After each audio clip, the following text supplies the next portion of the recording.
We're taking a look at the Shimano Ultegra R8000-GS rear derailleur. This is the larger of the two cages that you can get the new Ultegra R8000 derailleurs in, meaning it's got a max tooth capacity of 34 teeth in the back. So that allows you to run a really large cassette and have a nice low gear. In fact, a 34 paired up with a front 34 tooth will get you to a 1-to-1 ratio, which is one heck of a climbing gear. Now, they designed the derailleur to go all the way down to a max tooth of 28, and it's also set up so that your small part of the cog you can run an 11 or a 12 tooth. But let's go ahead and get into some of the design elements of the new R8000. The most notable is, of course, this new B-link that happens right there. That actually allows the derailleur to sit a little bit further behind the axle, allowing it both to be able to run those larger cassettes, such as that 34 tooth we were talking about, but it also allows the derailleur to be much more compact. I mean, look how thin this derailleur is when it's all the way compressed up here.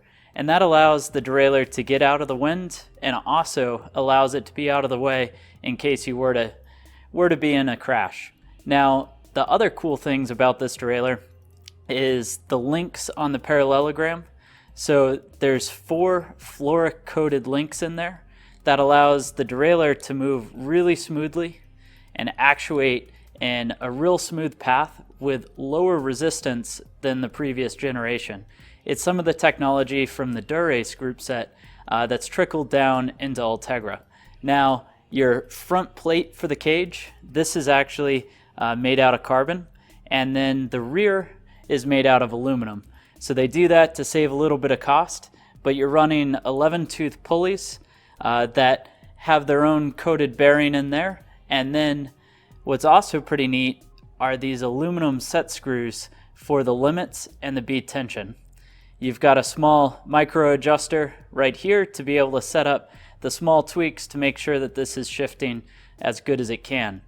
Now, just for comparison, so you can see how much different the look has changed, we'll take a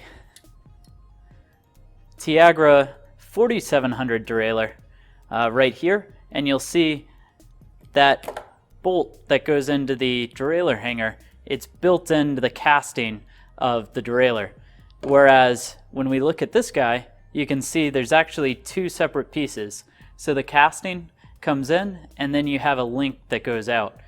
That means this also is able to work on some of those new direct mount frames that have an extended derailleur hanger.